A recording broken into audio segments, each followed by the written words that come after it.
Once upon a time, in a distant kingdom, there ruled a wicked king named Morlan. Known for his cruelty and hunger for power, King Morlan was feared throughout his land. His palace, built atop the highest hill, was surrounded by tall, cold walls that kept his subjects at bay. It was said that within those walls, he devised ruthless schemes, amassing wealth by exploiting the people and taxing them mercilessly. The people of the kingdom lived in fear. They worked endlessly, only to watch most of their harvest and earnings taken away. Those who dared speak out against the king often disappeared or were thrown into the dungeons, where no one ever returned.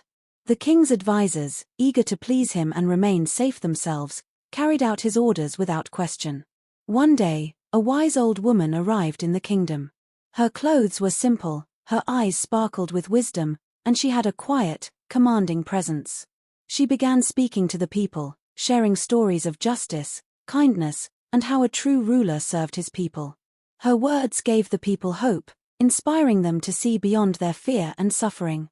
Hearing about the old woman's influence, King Morlan grew furious. He summoned her to his court, intending to silence her. When she arrived, he sneered and said, "Who are you to tell my people these foolish tales?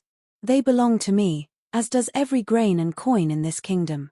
The wise woman looked at him calmly and replied, "A king who serves only himself is not a king but a tyrant. True power lies not in fear but in loyalty, and that loyalty is earned by kindness and justice."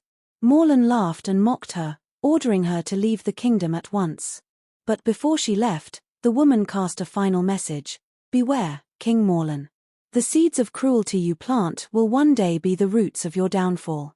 Not long after, a terrible drought struck the kingdom. Crops withered, rivers dried, and hunger swept through the land.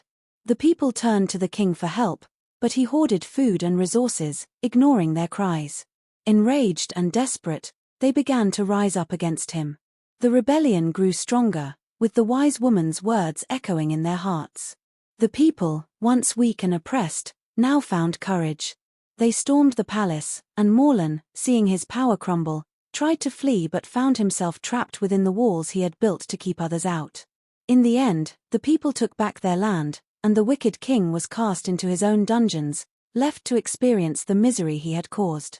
Under new leadership, the kingdom was rebuilt, and stories of kindness and justice spread far and wide, reminding all who heard them of the fate of the wicked King Morlan.